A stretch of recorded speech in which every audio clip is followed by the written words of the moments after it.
Good morning, folks. I'm going to take this time to really give you an overview, a recap, if you will, of my exposition very brief exposition, if you can believe that, on the Vedas and the Upanishads. Just a quick run through on several thousand years of history, depending on to whom you speak. Um, in case you don't make it to class today, or um, just want to look back on this, or for posterity, and for those who may be joining us via YouTube, in the great wider community of the world and so forth. And in any case, you might look at our syllabus and you may be like, well, why are we essentially spending 3 weeks on the literature of ancient India? And that's a fair question. And for one thing, and this is a body of literature that I've spent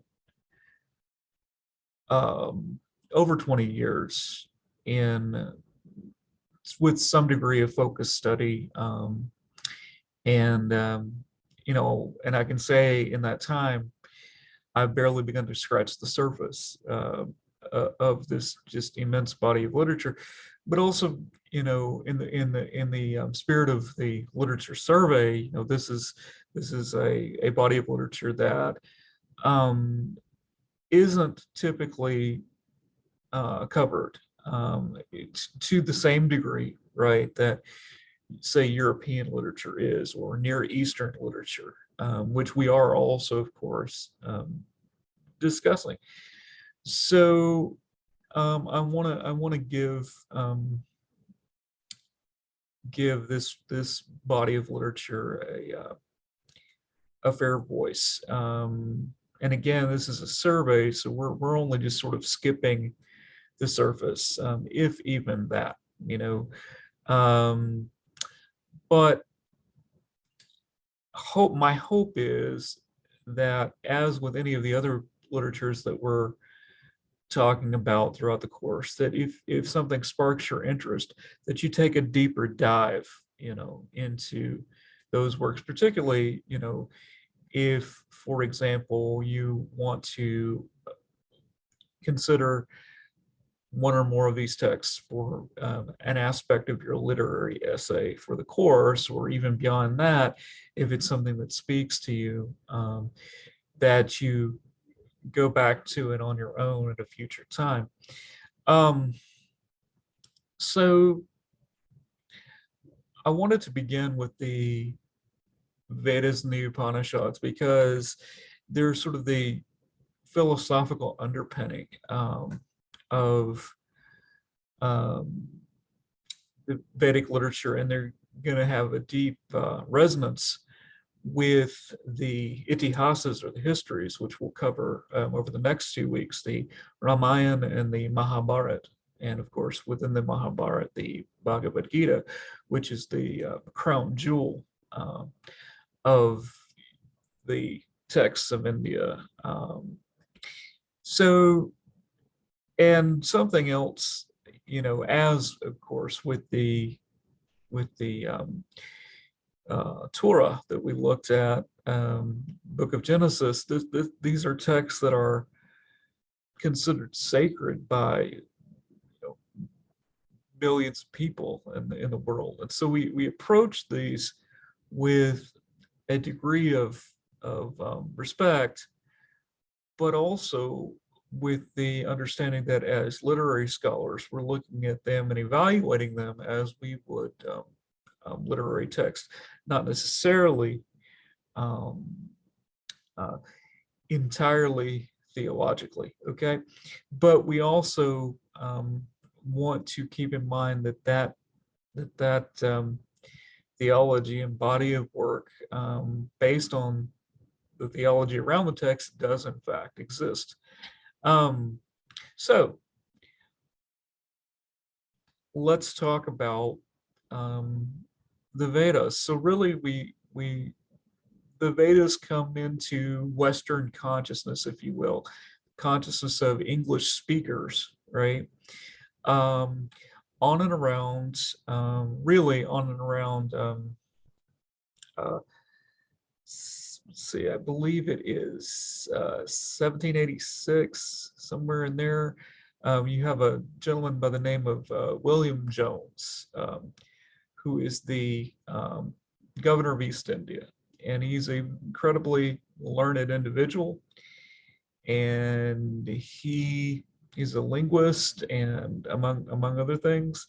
And he takes a look at some of these texts and he says, well,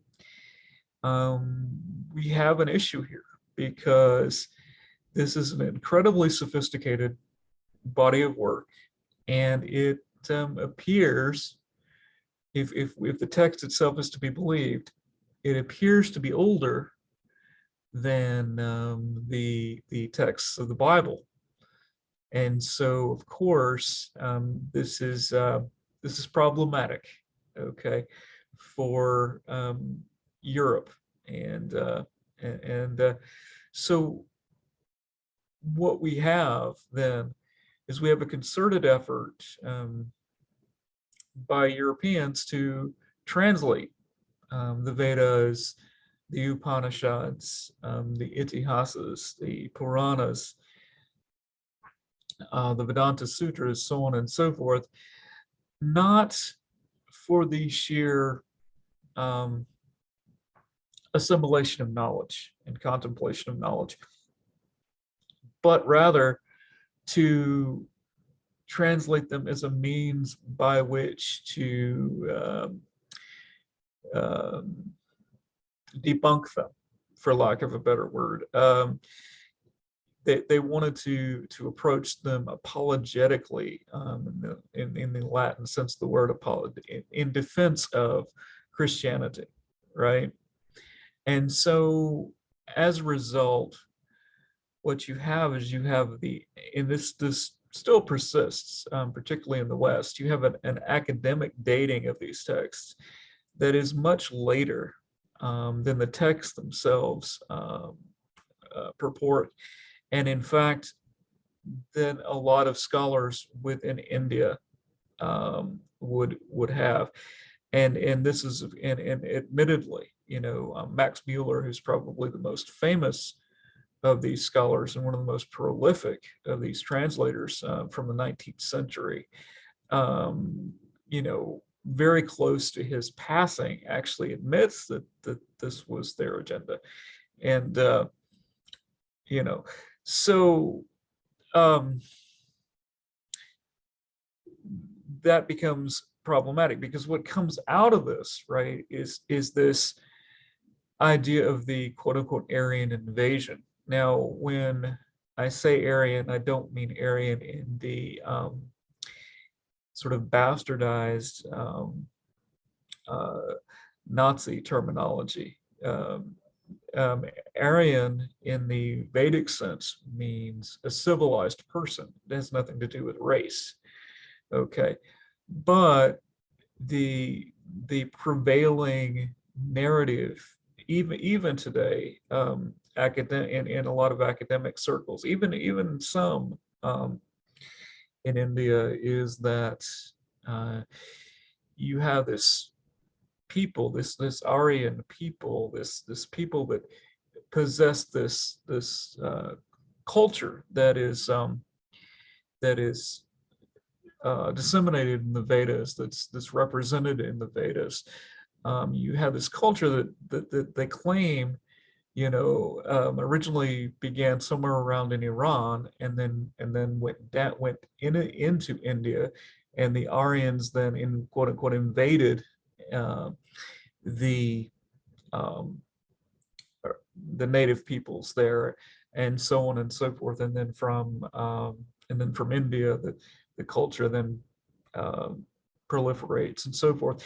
And there's a number of because Sanskrit, which is the language of the Vedas, that is the root language of the Indo-European language group.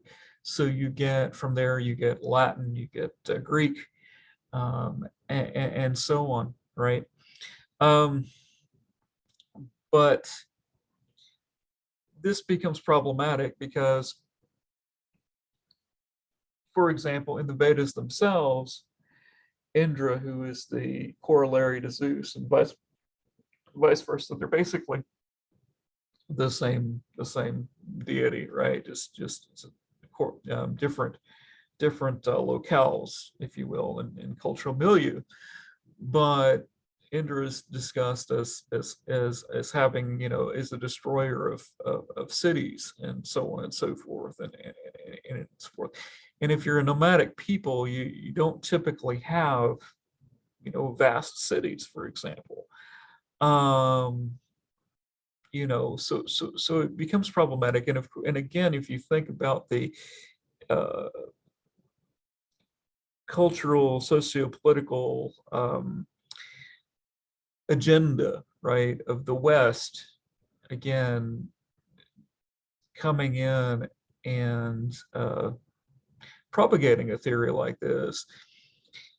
For example, British, the British Raj, right, the British control of India, which still has a leaves a nasty, understandably so, leaves a nasty taste in a lot of Indian nationalists' mouths, understandably so, right? But the idea during the British Raj, just as certain rhetoric was used to justify slavery in the United States, right, in the antebellum South, right? Also, you had the Aryan invasion theory being used to justify the subjugation of the natives of the Indian subcontinent, or as is referred to in India itself as Bharata, right? The great continent of the world, right? Bharata. But anyway, the what was the logic, or I should say logical fallacy, that was used to justify the subjugation was that, oh well, these have always been a conquered people. We're just the next wave of conquerors to come in. We're gonna, so anyway, it becomes very problematic. And if we look at glottal chronology, in other words, the breakdown of the language, and we look at certain archaeological evidence, and if we look at evidence within the texts themselves, it kind of calls the Aryan theory into question, right? Now, that's not to say that different viewpoints and different visions, different characterizations of the deities and so forth didn't develop over the time. And in fact, well, so the word in Sanskrit is deva, or which we get our word diva, right? It means shining one, right? And so it's a little different. Like when we look at, for example, China, it's very, very analogous, right, to the deities of China. It's a very bureaucratic system, right, where a deity will have a particular functionary role, okay, and that deity's power extends only to that particular function. And this is discussed and satirized in the piece Journey to the West that we'll be looking at later on. Incidentally, I've kind of saved Buddhism and to talk about when we hit journey to the West in Taoism as well, because they both figure very strongly in that particular text, and in fact they're satirized to a great degree. Um, but but anyway, you have these deities that these devas, these shining ones that kind of are in charge of various aspects of nature, so on and so forth. Um, and interestingly, they're within the text themselves. You could distinguish a human. You could always distinguish a human from a deva, right? Because devas don't blink, right? So, you know, but these were not immortal in the literal sense of the term. They had incredibly long lives, and so to us, they would seem immortal, just like, to a guinea pig, right? If you have a pet guinea pig that lives 3 to 6 years, to that guinea pig, you seem immortal, right? Because you don't change that much in that 3-year period, right? So that would be very similar to us, say to one of these devas. And of course, and you get into classical Hinduism, and you get, the big three, uh, Vishnu, Brahma, and Shiva. The universe, the different cycles of the universe, the cycling of the universe lasts, one day of Brahma, and every day of Brahma, the universe is, created and destroyed, and so on and so forth. So think, and of course, there are all these, mathematical equations and such to figure all of this out, and we're not going to get into all that necessarily. I mean, if you're really interested in it, I can provide you with information on that, but I kind of digress a bit. But if we consider the video that I asked you to look at, kind of as overview in the Vedas. This is a very vast body of disparate body of literature, roughly divided into 4 categories of the Vedas themselves: Rig, Ajur, Atharva, and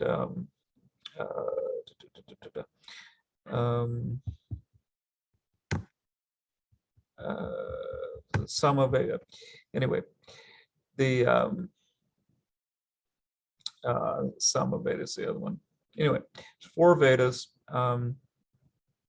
It's not important to know all the 4 Vedas, but you have the Rig, which is the oldest, and it's hymns to the devas, or the deities, and these are, most of them are to Indra, because he's kind of like the head honcho. He's the Zeus, right? He's the thunder god, if you will, the lightning god.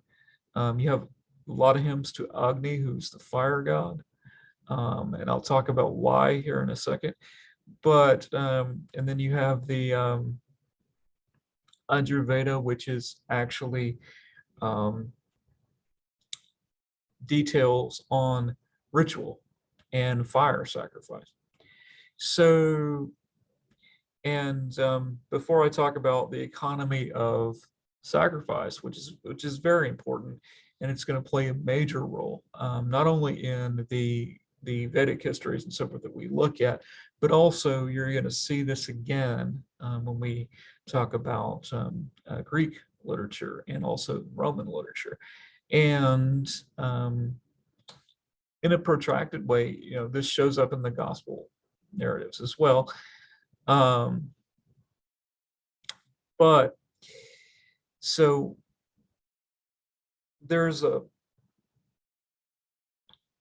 what one needs to kind of wrap one's head around is that there are these numerous devas, right, who are these incredibly long-lived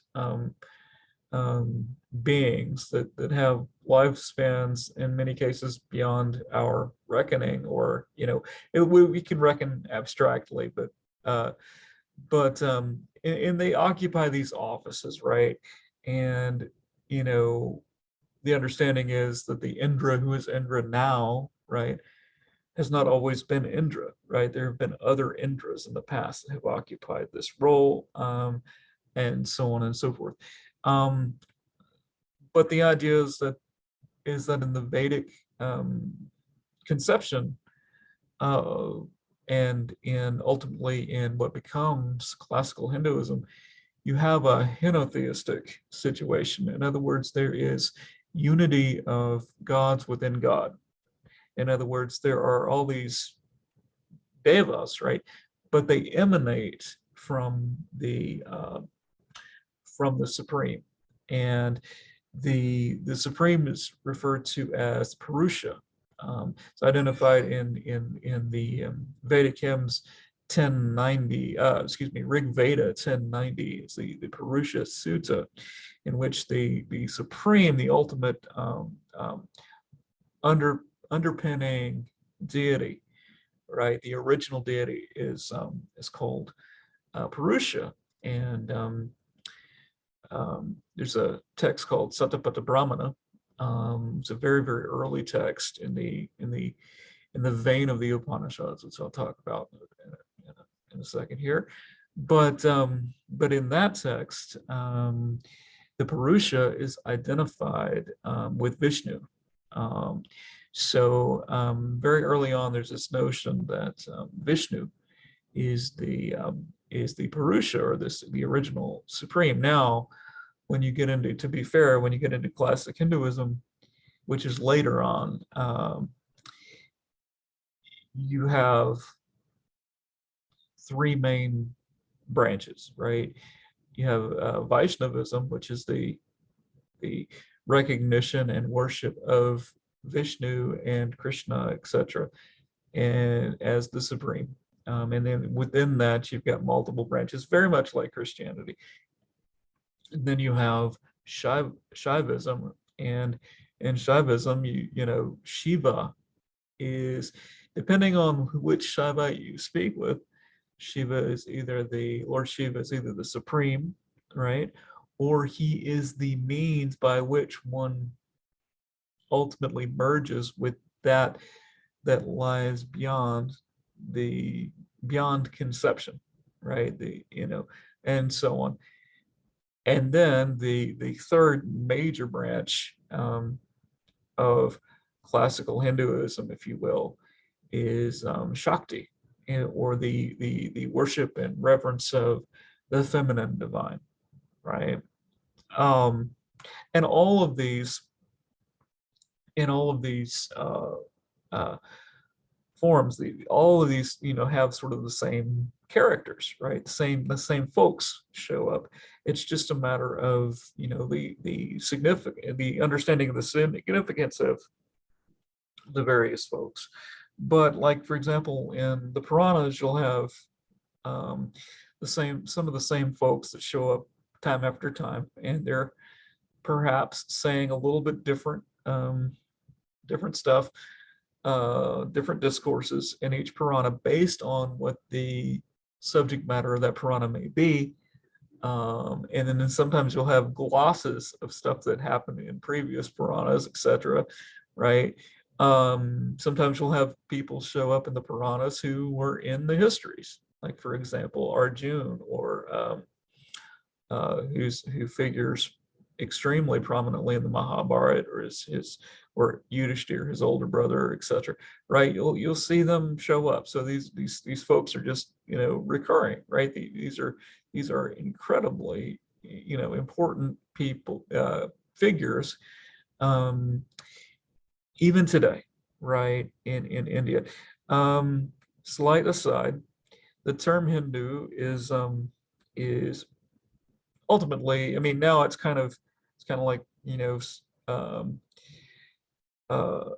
certain segments of society and like to reclaim pejorative terms, right? To take away the destructive power of it, right? as kind of celebratory. That's kind of happened with Hinduism now, so it's not really pejorative anymore. But originally, it's kind of not a nice word. It was coined by the Mughal Muslim folks that came in and ruled over large swaths of the Indian subcontinent prior to the British Raj, right? But they referred to the folks um, who were practicing a lot of variant religions with very similar aesthetic, uh, and a very similar orthopraxy. In other words, they were doing rituals that looked very similar, even if the beliefs that were underlying those rituals were slightly different. In some cases, quite a bit different.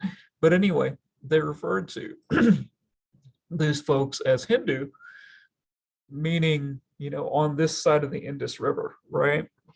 So it's a geographic designation as opposed to a designation about a belief of a particular people or a history of a particular people. The terminology for what would come to be known as Hinduism is actually Sanatana Dharma, which means roughly the followers of the way, or um, just as interestingly, some of you, of course, know that Christianity originally was referred to as the way. Okay, so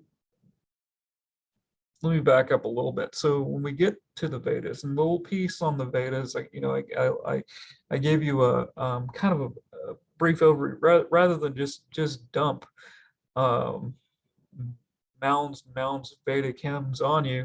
I gave you this brief overview, if you will, of the Vedas, and it kind of broke down, the number of hymns and different things and some important terminology, and it has a number of quotations from various Vedic hymns because I wanted to give you a sense of the type of material that was available in these hymns, and if you really wanted to delve into some of it, you would then have the facility to do so. And there is at least one full-on complete translation of the Rig Veda, for example, in public domain. So it's pretty easy to find. But again, I would recommend like 1090, for example, the Purusha Sutta, but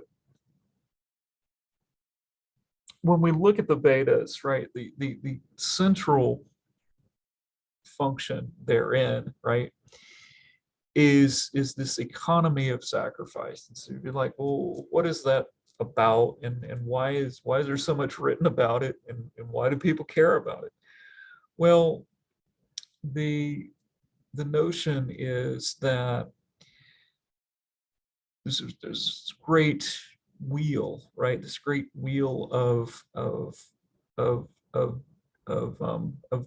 samsara, right? The term that you'll see in Buddhism also is samsara, this great wheel of birth and death and so on and so forth, and time and everything, and it's great mechanism, great logos, if you will, of everything, right?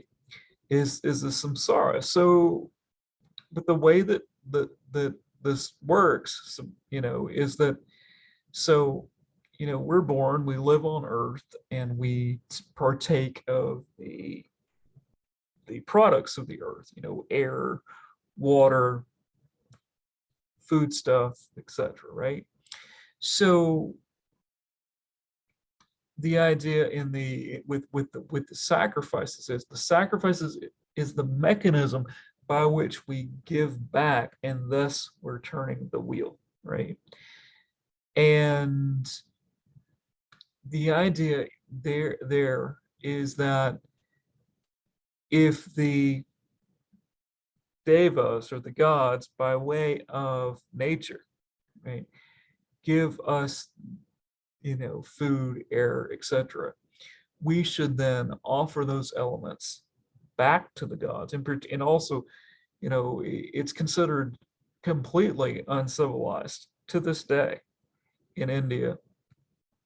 Not just in India, but this is our example, in India, to eat something without first offering it to um, God in some conception, right? And those of you who grew up Catholic, for example, you know that in a very traditional Catholic family, you would do the prayer before uh, meals, et cetera, and it's the same kind of thing. But in this sacrificial economy, um, there's a deep philosophical aspect to it, in the sense that if one is participating in the sacrifice, the idea is that one is participating in the sacrifice, one in some way is connected to and derived from the recipient of the sacrifice. In other words, all of the components of the sacrifice are intrinsically interrelated, right? So the idea is in able to even begin to participate to even have an inkling to participate in something like this, one has to have that same divine spark. One has to be of that same divine stuff, right? That the gods are of, right? And so there's this understanding, there's this idea of this oneness, right? This interconnectedness. Now, philosophically, the nature of that oneness is to this day, and for thousands upon thousands of years, has been heavily debated, and we'll talk about that. Um, don't worry, I have to teach in an hour, so this video is not going to go on forever. But so that's the idea of the sacrifice, is that by uh, by giving back, and you'll see, for example, you'll see people to this day go into the Ganges, for example, and they'll cup water in their hands, and they will lift it up and pour it back down into the river. And what they're doing is that they're giving the Ganga back to the Ganga, right? And you'll see, you'll go to any Hindu temple, right? Any Sanatan Dharma temple, regardless of the sect, right? Regardless of the philosophical school. And or in Sanskrit, Sampradaya, right, or school, regardless, right?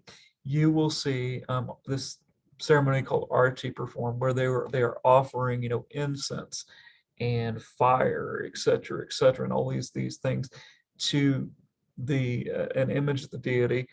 That's a whole other thing, which we probably won't have time to get into. But the idea is that they're giving the elements back to the deity, and and so and the idea is also that in that giving of the elements, those elements then, whether it's food, whether it's incense, whatever it is, those having been touched by the divine then become transformed. And then you, as the performer of the sacrifice, if you will, you then become more transparent to that divine element that resides within you. So it's this whole process, right? So in the Vedas, you have lots and lots of hymns to Agni, who's the fire god, who's understood to be the tongue of the Purusha, right? And so on. And you have this notion of soma, which is this intoxicating beverage, et cetera, that's drunk and what have you. Nobody really knows what it is. But the notion here, and so this is this ritual economy. And you'll see this in ancient Rome, really, really played up in ancient Rome and we'll get into that later, but it's really why the ancient Romans have an issue with um, Saul of Tarsus, or Paul of Tarsus, and ultimately and previously supposedly Jesus. But we'll and Judaism in general. We'll get to that later on. But this kind of thing persists, throughout a lot of many of these cultures, right? So, but in the Vedic culture in particular, you have this. So what happens when you have a good thing that works really well? You're going to have people that um, try to tweak it or try to kind of take advantage of it, and so on. So ultimately, you have these people, call them mamamsa folk. They're called mamamsa, and what they conclude is that gods don't matter. What matters is the ritual itself. So the gods to them become merely set pieces, right? And it's really kind of rude if you think about it. Like, okay, we're just going to perform this ritual, and it's going to force their hand to do what we want them to do, whatever. But to them, the ritual becomes paramount, right? Um, and a lot of people don't like this. They said, well, no, this is there's no life. There's not a whole lot of life in this. This is just kind of, it just doesn't seem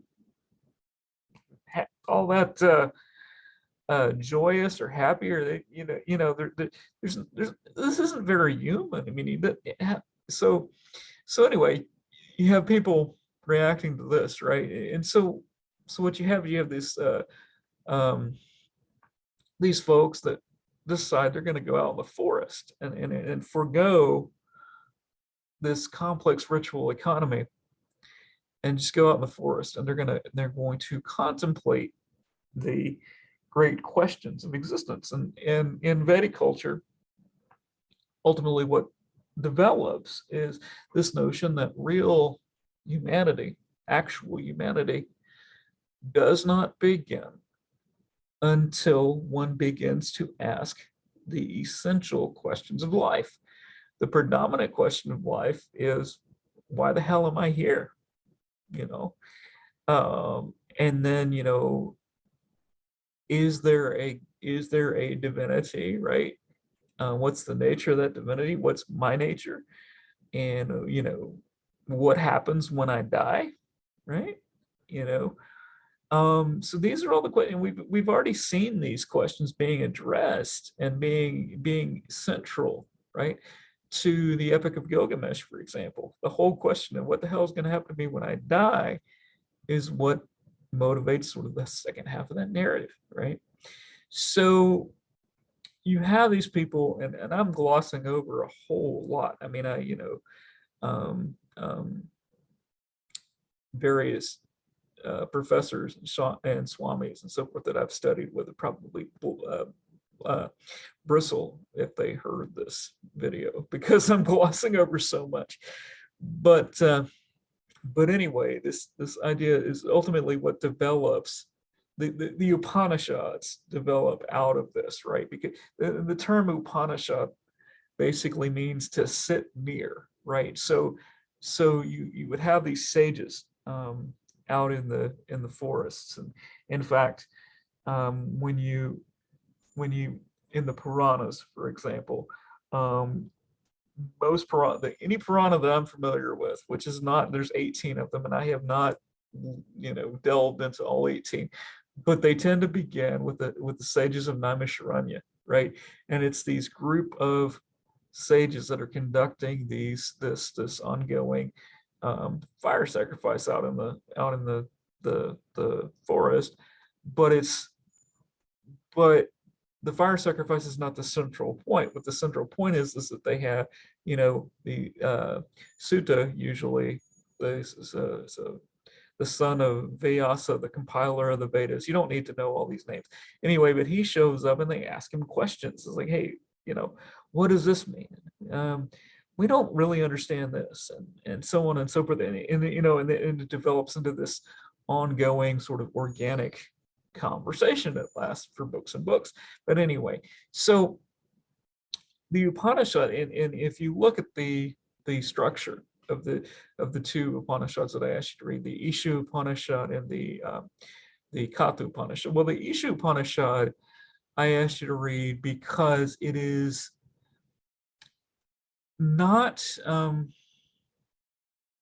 there's a number of ways that you can read it, and a lot of it depends on translation. But again, it's not what people think of per se when they think of quote unquote Hinduism. They think of, you know, there's all these gods and so on and so forth. But clearly, the Upanishad, the Isha Upanishad, is quite theistic, and quite focused on this idea of the Purusha, or the supreme. And now I don't want to get too ahead of myself here, but the Katha Upanishad is very much a young Brahmin boy who is sitting, basically, metaphorically speaking, kind of at the feet of Yama, the god of death.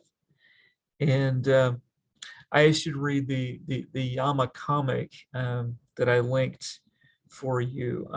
And yes, I do own that. It's a DMR free PDF copy that I actually own. I did not pirate that.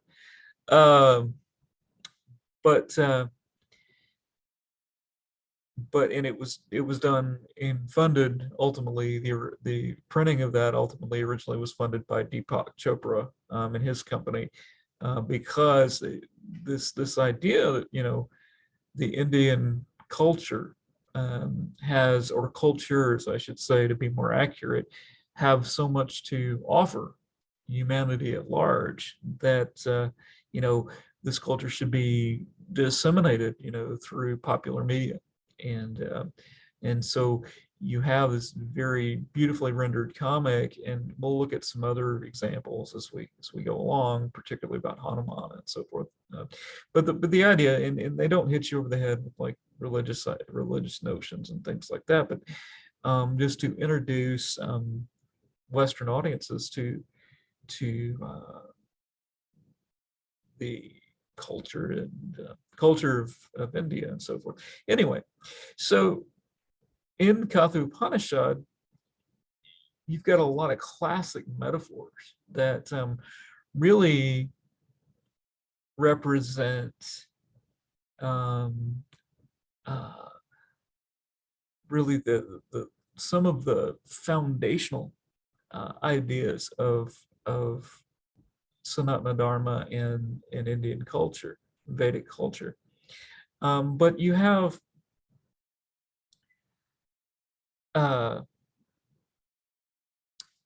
this young Brahmin boy, and apparently he's been waiting on Yama to show up, and Yama is late, and so he gives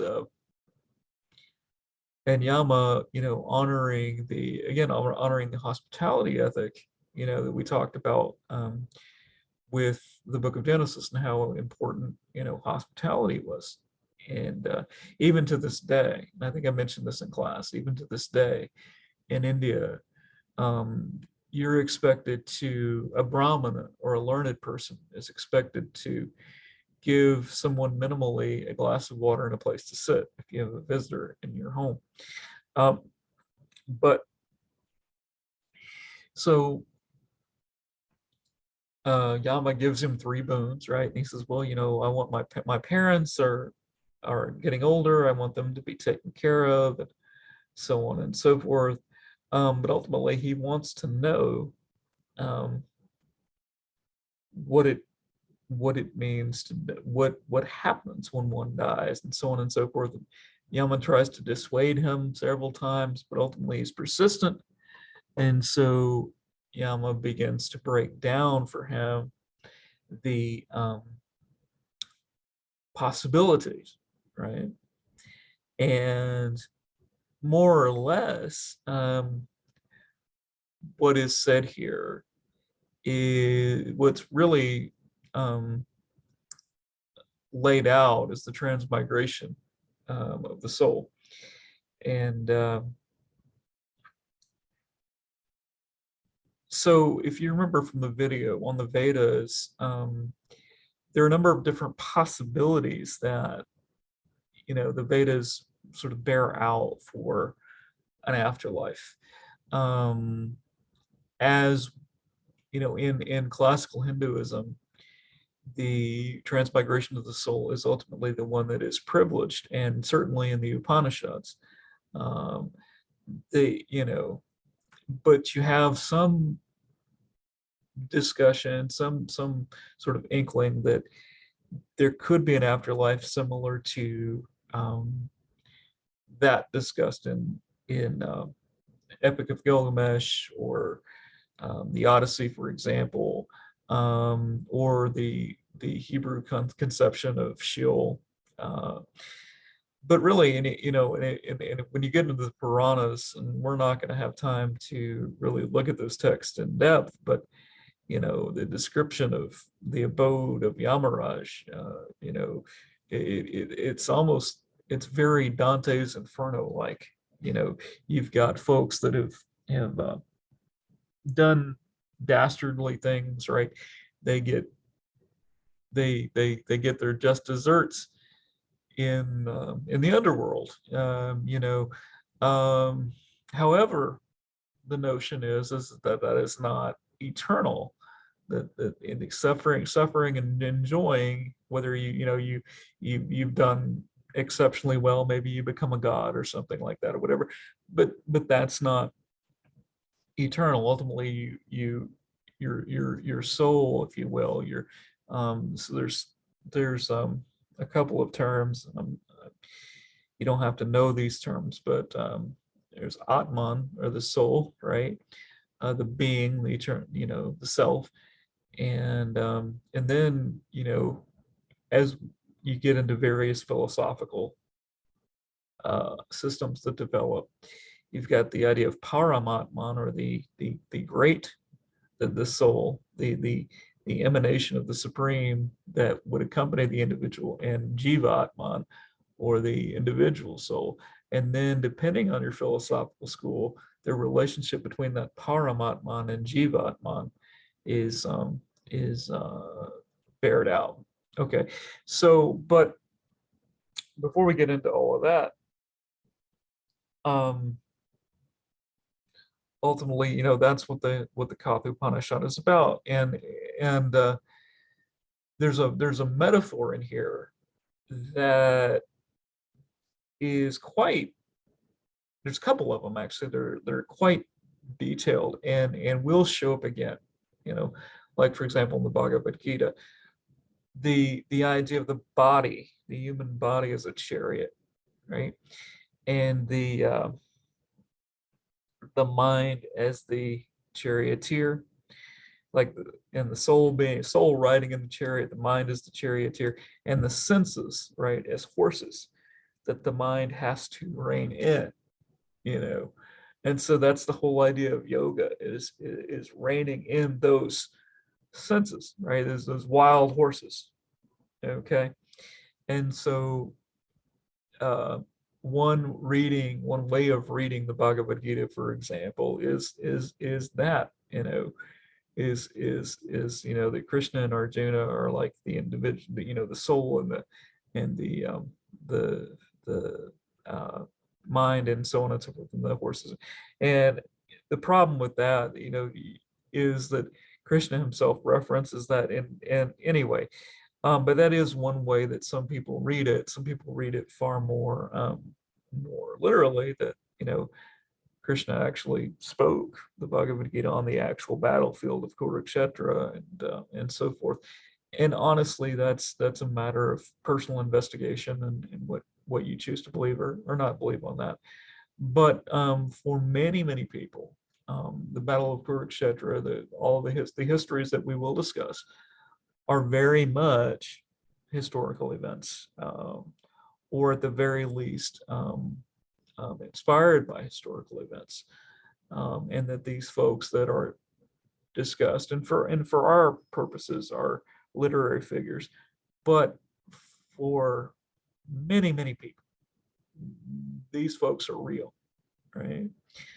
Um, in fact, getting ahead of myself again, but in fact, in 1985, when the first television serial of the Ramayana came out, people would decorate their televisions like altars when that show came on, and they would watch the Ramayana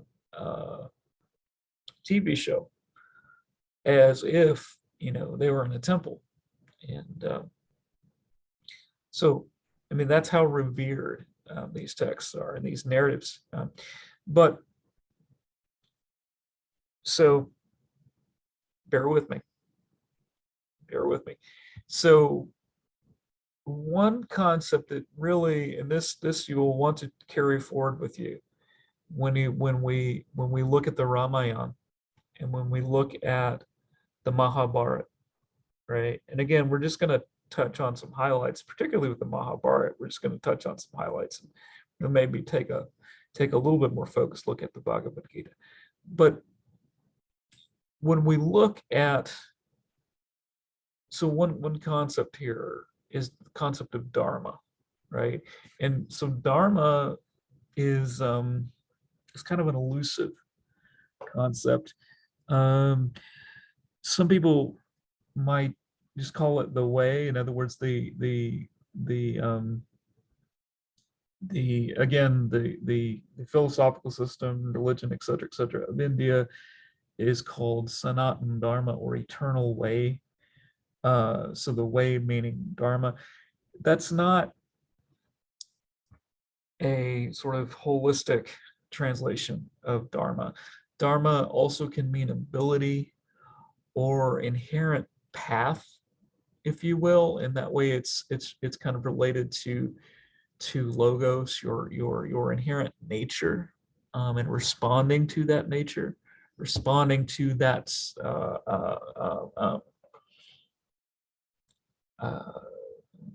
I don't know, that pathway that has been laid out for you in a sense, based on when and where and how you were born and so on and so forth. That's not to say there's not free will. I'm not gonna, no, yeah, everyone in the Sanatana Dharma system believes in free will.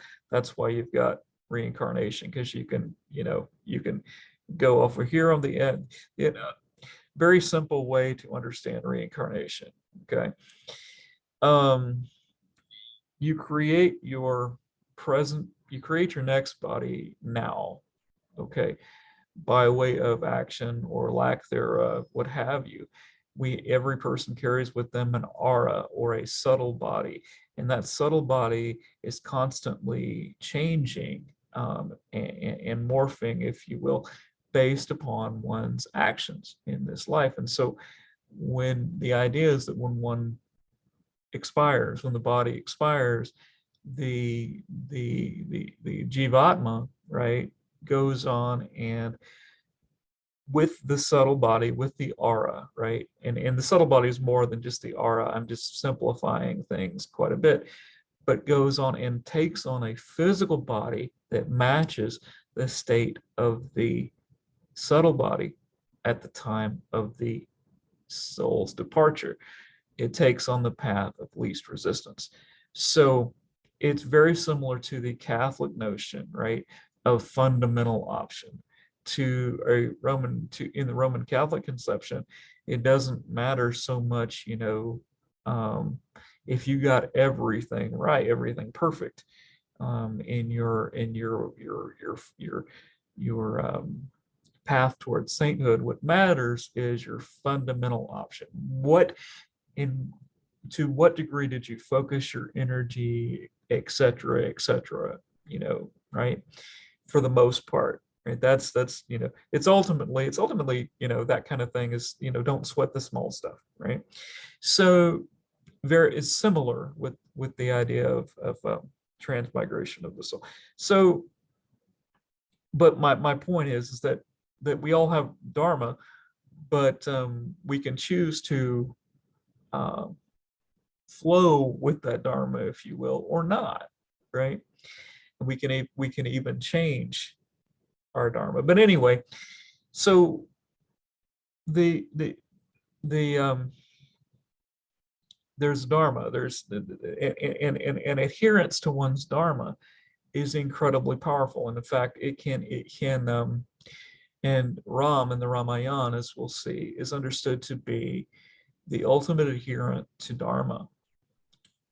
And he makes very, very painful personal sacrifices to adhere to the principles of his dharma. Now, in the Yama comic, see, I'm getting back to what we were talking about this week. Don't worry. But in the Yama comic, Shakuntala, she no, not Shakuntala. What am I saying? Savitri. Shakuntala. Quick digression. Shakuntala is the origin of Snow White. Shakuntala is the Vedic Snow White.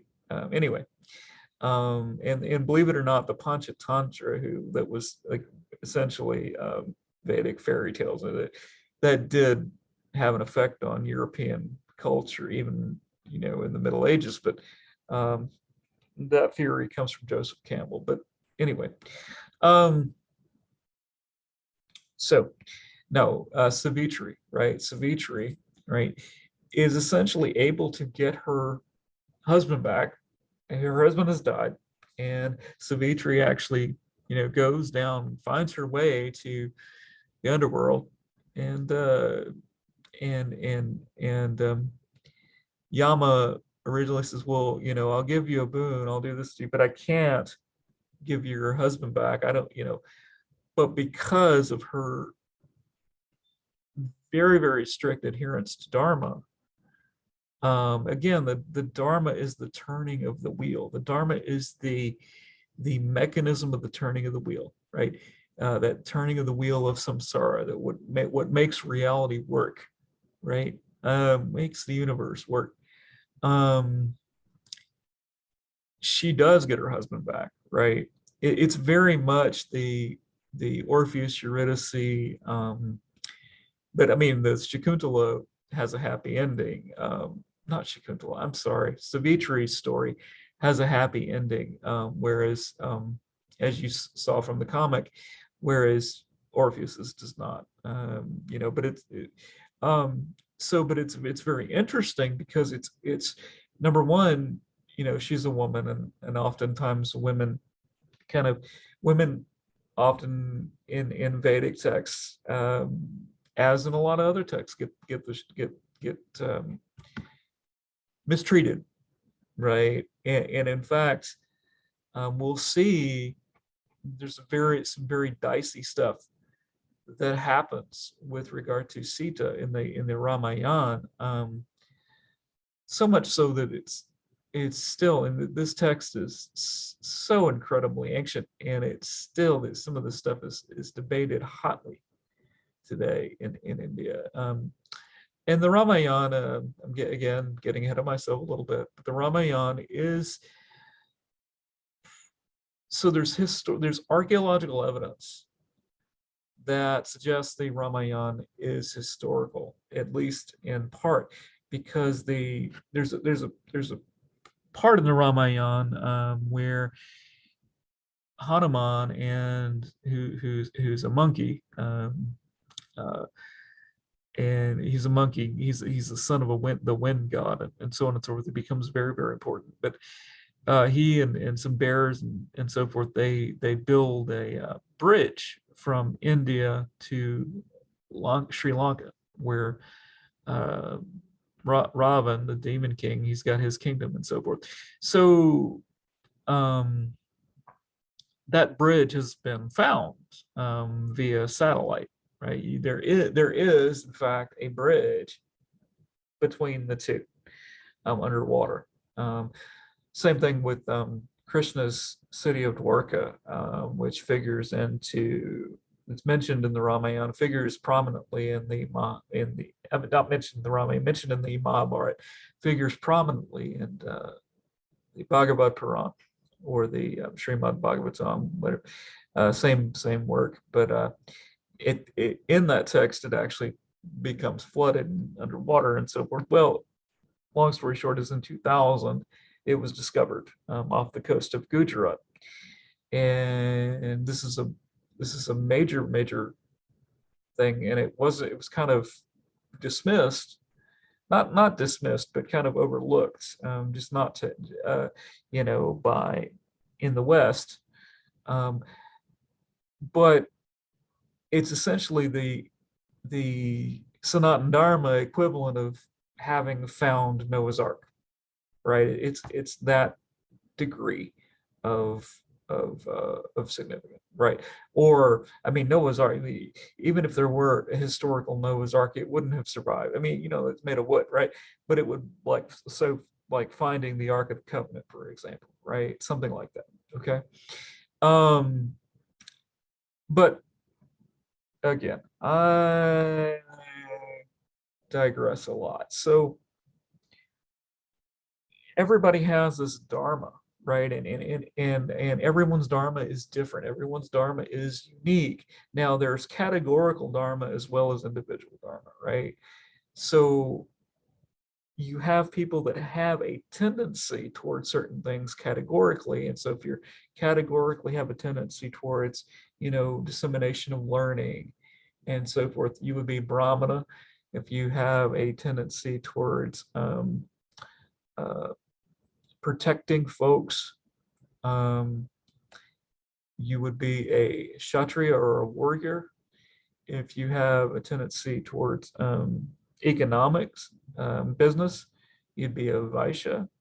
And if you had a tendency towards just manual labor, right, you'd be a Shudra. Now the problem is, um, you get really cool ideas in sacred texts and religious texts and so on and so forth, and human beings got to mess it up. And so what's happened over centuries is that this caste system has been used, as one can imagine, to oppress people, right? The caste system in the texts was not intended to be a hereditary caste system, but that's what it became. In fact, the great tragedy of the Mahabharata is that um, uh, because of certain choices that King Shantanu makes at the beginning of the Mahabharata, the kingship um, of the of Hastinapur, which was at the time, according to the Mahabharata, was like the big kingdom in the world, right? It it falls it kind of goes down hereditary lines as opposed to lines of qualification, right? So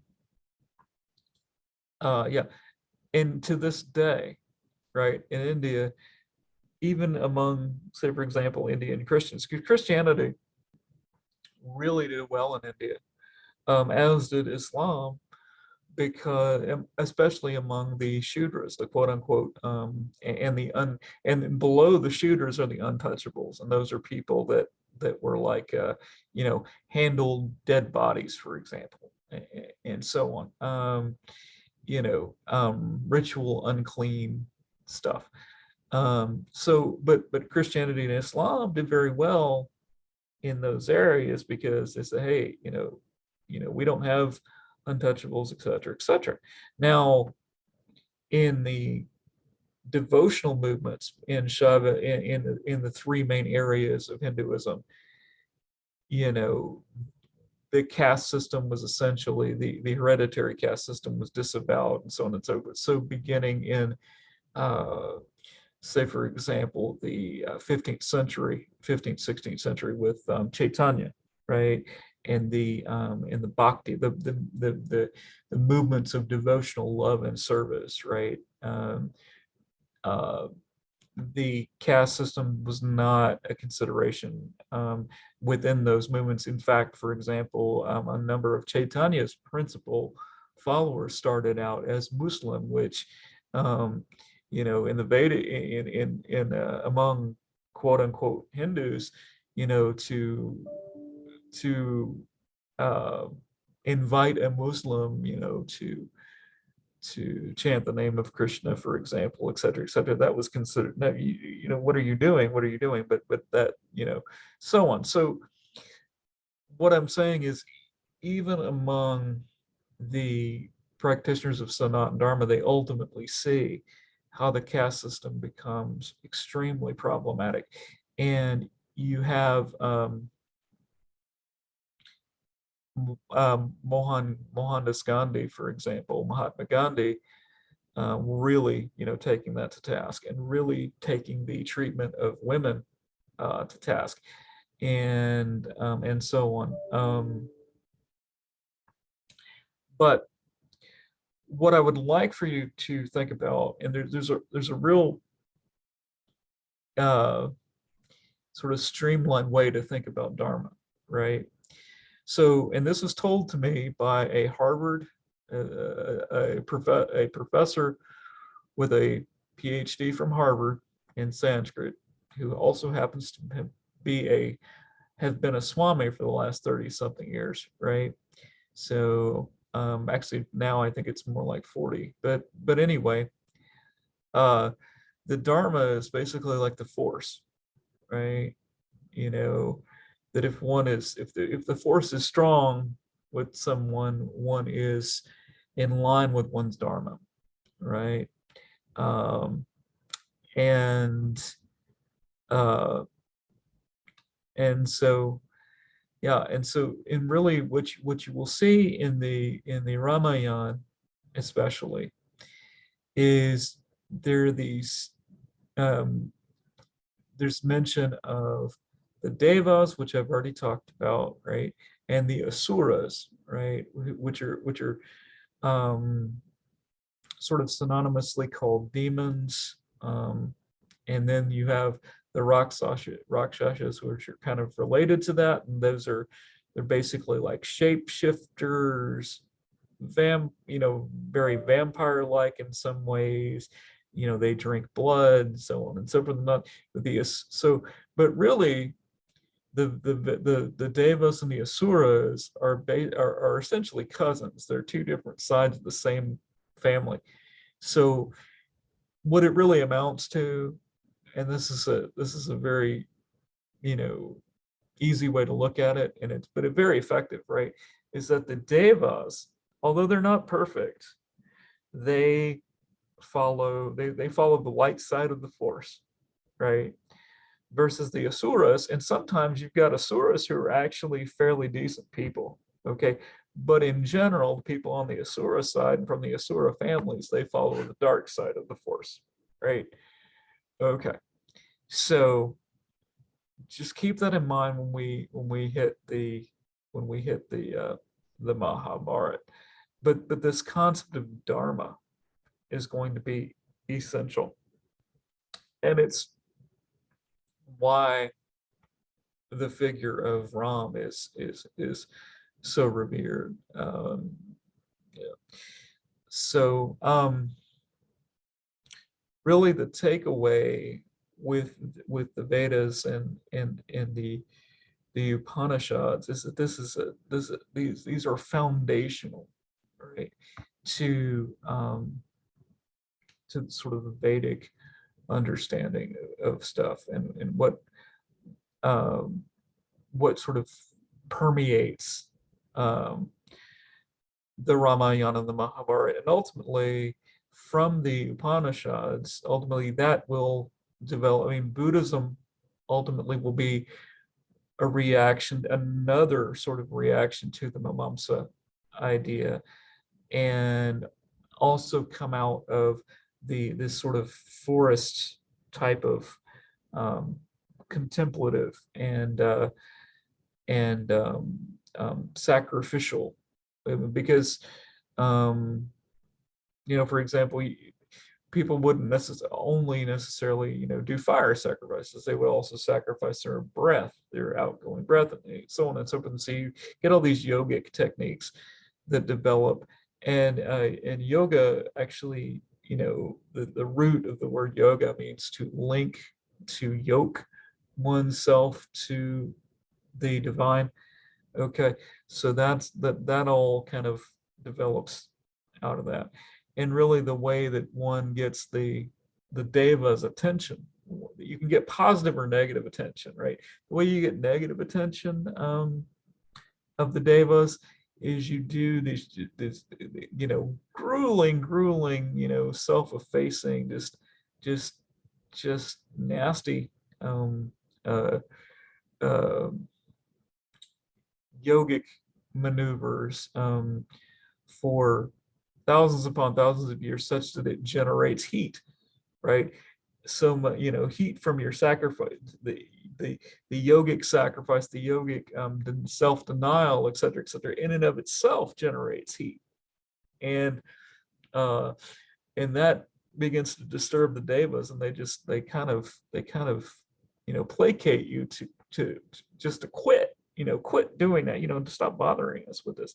So there's a lot of that goes on, and you also see too that um, the asuras, they understand the ritualistic system and they engage in it.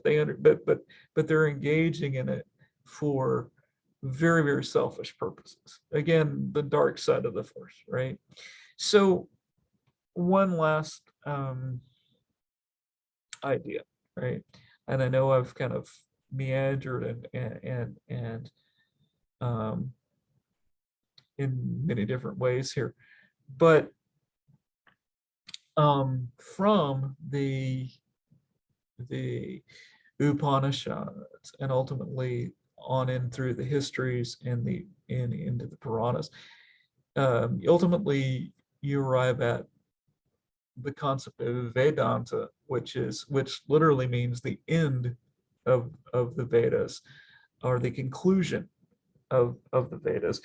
And the Vedanta Sutras or the Brahma Sutras, which we're not going to have time to talk about, but just to point out that they basically really address this idea of the relationship between the ultimate, the supreme, and the individual, right? And so you'll have an individual named Sankara who is very much revered in yoga circles and in all kinds of different circles, but he essentially theorizes that the individual and the supreme, the divine, are exactly the same, and that anything else, any other kind of conception, is basically illusion. And the example that he gives, the very famous one, is if at night, if you um, uh, you you think you see a rope, you look in the shadows and you think you see a rope and you pull on it, and it's actually a snake, right? And so the fact that we as individuals think of ourselves as separate from the divine, that is illusion. And the whole idea is to overcome that illusion. And then, there's various prescriptions for that and so on and so forth.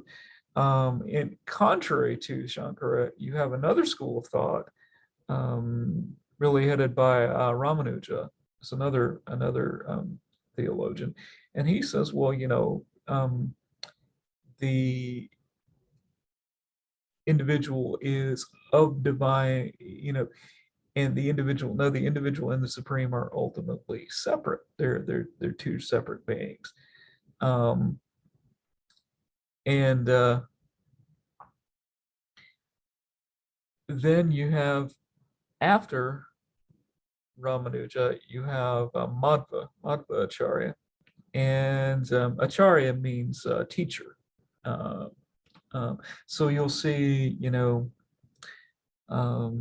today, for example, in a lot in yoga schools, right? You'll see so and so is an acharya, right? Meaning that they're a teacher, a recognized authority.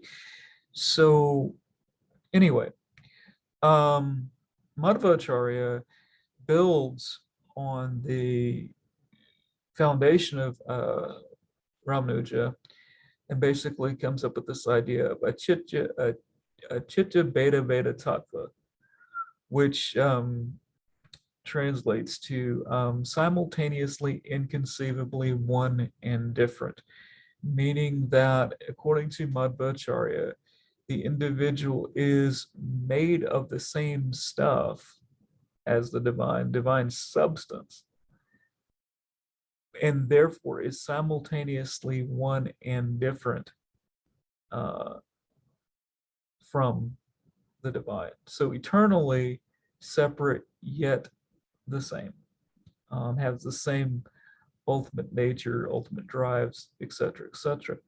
But for Madhvacharya, there is no um, merging, right? For example, in the divine, as there would be for Shankara.